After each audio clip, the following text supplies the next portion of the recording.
하겠습니다. 네, 그래서 저희 간단하게 감독님께 영화를 어떻게 만들게 되셨는지 질문 드리고 제가 좀 질문 드리고 난 뒤에 관객분들께 마이크 드리도록 하겠습니다.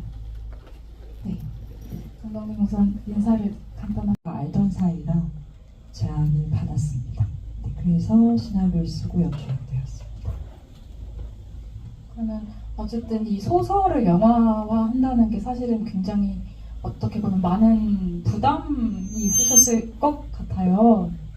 네, 왜냐면 뭐 소설이 더 좋다, 영화가 더 좋다, 뭐 몰입감을 가지지 그 사람이 가진 이름에는 몰입감을 그렇게 많이 가지지 못해서 실제로 너무 많은 이름이 나오면은 막 앞뒤 돌려보면서 이름을 다시 상기해야 할 만큼 저는 그래서 되려 좋아하는 것이 그 사람의 직업군으로 이름을 부르는 걸 되게 좋아해요.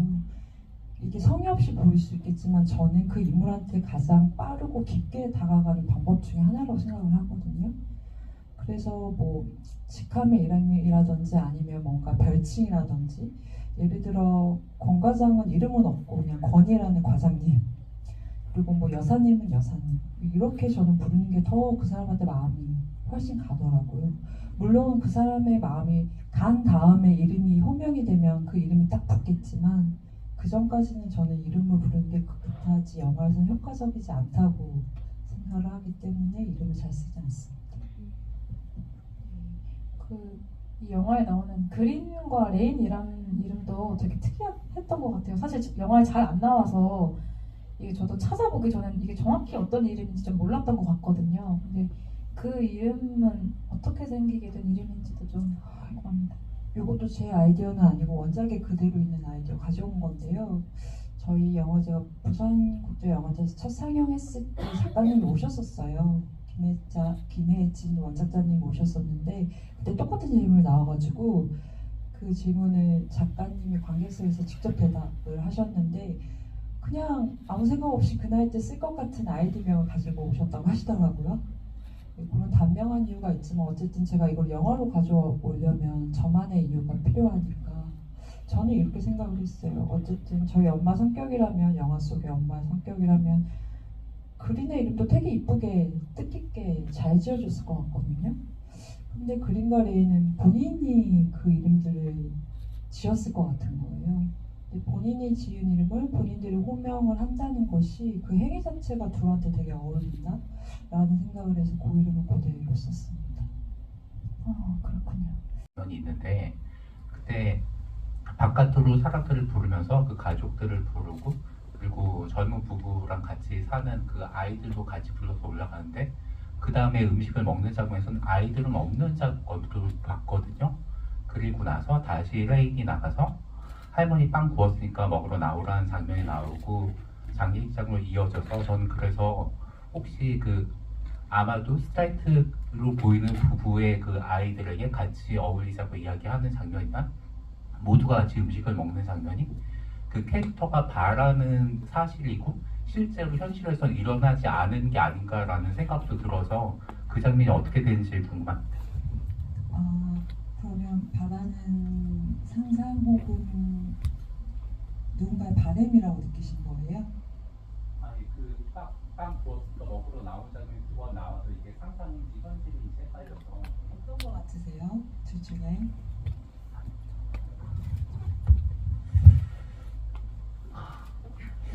그러니까 아이들이 오는 장면까지는 사실일지 아니면 바램일지 헷갈렸고 같이 먹는 장면은 사실일 수도 있을 것 같고 어쨌든 이게 있었으면 좋겠다라는 생각이 들고 그리고 아이들을 부르는 장면에서 혹시나 그 부모가 나중에 컴플레인 할까 말까 불안한 마음이 들었어요. 뒤에 고거 설정까지는 제가 생각을 못했네요.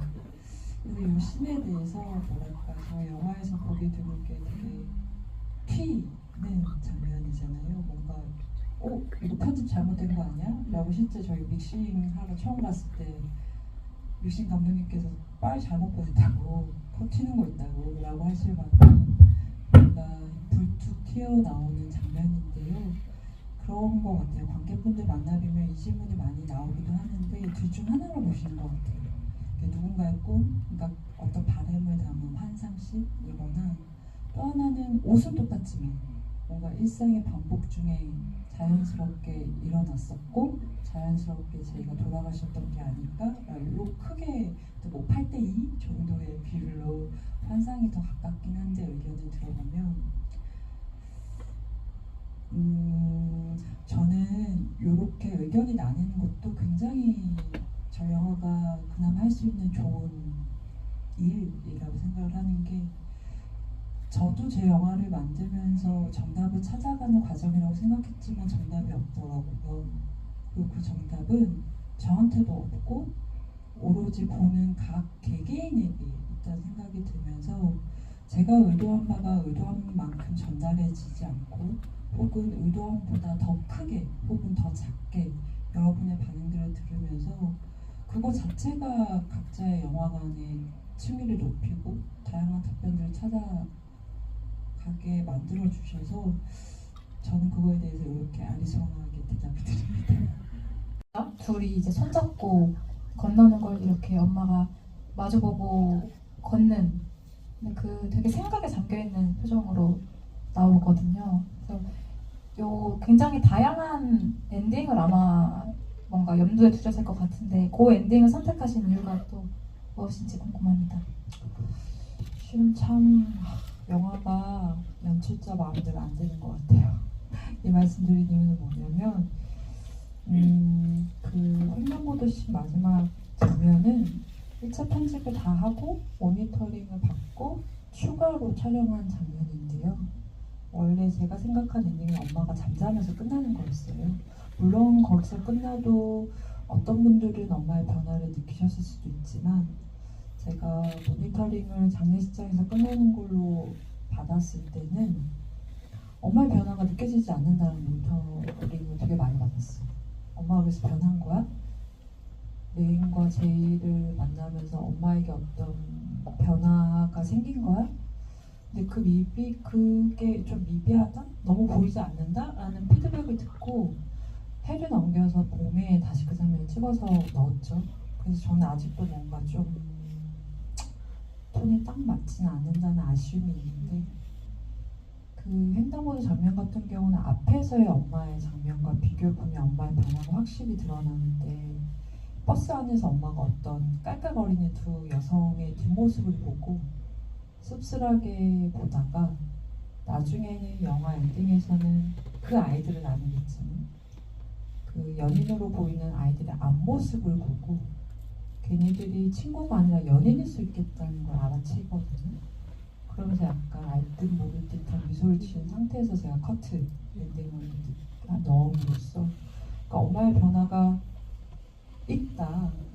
근데 그 변화가 되게 작아 보이겠지만 저희 엄마는 나이도 많고 되게 보수적인 사람이잖아요. 이 사람이 이 정도의 변화라고 하면은 저한테는 되게 큰 변화처럼 느껴져가지고 이 정도면 관객들을 설득할 수 있지 않을까? 라고 넣었습니다. 안 그래도 그 보통 뭐지 영화에서 인물이 변화한다고 할 때는 굉장히 드라마틱한 걸 좀 기대를 하고 보게 되는데 분명히 변화는 했지만 그 폭이라 이렇게 되게 작다고 느껴져서 그런 게 궁금했었는데 네, 얘기해 주셔서 감사합니다. 요 영화에 대해서 이제 오민혜 배우님 얘기를 안 할 수가 없는데요. 원래도 이제 워낙에 여러 독립 영화에 많이 출연하시는 분이라서 되게 팬이었는데 저는 보고 진짜 더 팬이 됐거든요. 그래서 이제 이 영화를 찍기 전에 감독님이 상상하셨던 이 엄마의 모습과 영화를 찍으면서 그리고 찍고 나서의 엄마의 캐릭터가 좀 어떻게 달라졌는지 오민혜 배우님이 어떤 식으로 이 캐릭터에 자기만의 어떤 색을 좀 입히셨는지 궁금합니다. 오민혜 선배님은 실제로는 저희 엄마와 너무너무 다른 사람이에요. 되게 밝고 긍정적이고 잘 웃으시고 리더형이거든요. 수동적인 사람이 아니라 굉장히 뭐든 앞서서 해결해 나가는 뭐라고 해야 될까요? MBTI로 따지면 굉장한 외향형인데 저희 엄마는 정반대의 사람인데 실은 이게 원작과도 정반대는 아니고 원작과도 많이 다른 사람이에요. 원작에서 그러니까 저 깊은 곳의 중심의 축은 비슷한 데가 있는데 원작에서 엄마는 1인称화자로서 자신의 속내를 되게 솔직하고 과감하게 계속 서술하거든요. 독백적 언어로. 근데 저희 영화 엄마는 말을 많이 하지 않죠. 이제 그게 원작과 영화의 엄마가 가장 다른 점인데, 이거에 대한 각기의 차이는 원작에서 각색의 형태로 시나리오를 넘어오고 시나리오에서 생각보다 다른 오미나라는 사람이 들어옴으로써 저도 예상치 못한 엄마의 방향으로 나가는데, 궁극적으로는 제가 연출가이다 보니 거기다 이제 저라는 사람의 생각까지 덧대어지는 거예요. 그 조합이 참 재밌는데, 어쨌든 오민혜 선배님이 가끔 영화에서 가끔이 아니죠, 중요한 부분마다 이렇게 톤을 높이시는 장면들이 있거든요. 예를 들어서 제이랑 욕실에서 실랑이 할 때 갑자기 울컥하거나, 혹은 그린이랑 싸울 때도 약간 목소리 톤이 높거나, 이거는 시나리오보다 더 과감하게 표현된 지점이 있어요. 저는 그 정도로 톤을 높이실 줄 몰랐는데 본인이 느껴오는 감정을 그대로 전달하다 보니 톤이 높아졌고, 그게 저희 영화 안에서 없던 나름의 이렇게 감정의 기복의 층위를 되게 다층적으로 올려주신 것 같아요. 옴니 선배님을 만나서 영화가 조금 더 인물의 리듬이 생겨진 것 같고, 그거는 되게 옴니 선배님만이 가능한 일이었던 것 같아요. 그 외에도 이제 하윤경 배우님이랑 임세미 배우님 또 출연을 하셨는데, 두 분 어떤 점 때문에 좀 섭외를 하시게 되셨는지 궁금합니다. 실은 임세미 배우님은 제가 시리즈물이나 드라마를 많이 보지 않아가지고 잘 몰랐다가 그 유튜브를 봤는데, 임세미 배우님이 제로 웨이스트 환경운동가이기도 하고 동물 인권 보호를 하시기도 하고 굉장히 사회 실천적인 활동을 많이 하는 사람인데, 그걸 유튜브에 다 올리셨었어요. 그래서 제가 구독자여서 보고 있다가 이게 뭔가 신념이 닮았다? 영화 속의 그림과. 그러고 나서 역으로 이제 그분이 출연하신 모든 드라마를 다 본 거죠. 되게 걸크러쉬하게 나오신 역할들 많이 했더라고요. 그게 조금 뭐랄까 힌트를 얻은 건 아니지만 어쨌든 그런 활동들의 면면과 다른 역할들을 이미 하고 계셨고, 그린처럼 드라마 속 인물, 그러니까 우리가 아는 드라마나 시리즈물 인물들을 되게 사랑스러워야 된다? 이뻐야 된다? 그런 인물이었는데 영화 속에 그럴 필요가 없는 사람이잖아요. 그래서 자유로웠다는 말을 임세미 배우님이 해주셨어요. 뭔가 처음으로 사랑받지 않아도 된다는 생각으로 연기했다고. 그래서 그런 생각을 저도 많이 배웠어요. 이게 드라마적 인물과 영화 안에서 인물 이렇게 다르구나. 하윤균 배우님은 이미 아시는 분은 아실 수 있겠지만, 우리는 최근에 우영우 때문에 알게 됐지만 단편 영화나 독립 장편에 이미 주인공을 하셨고 굉장히 필모그래피가 넓으세요. 그래서 저는 이제 단편부터 꽤 오래전부터 봐왔었고, 그 얼굴이 주는 단단함, 그리고 그분 한균 배우님 개인의 뭐라고 할까요, 흔들리지 않는 느낌이 있거든요. 그렇게 연예인이라고 해야 되나? 외부인의 시선을 받는 직업인데도 불구하고 본인의 개인적 행동에 있어서 별로 신경 쓰지 않으세요. 그러니까 되게 중심축이 단단한 사람? 그런 점이 레인 같다고 느껴서 캐스팅 제안을 드렸습니다.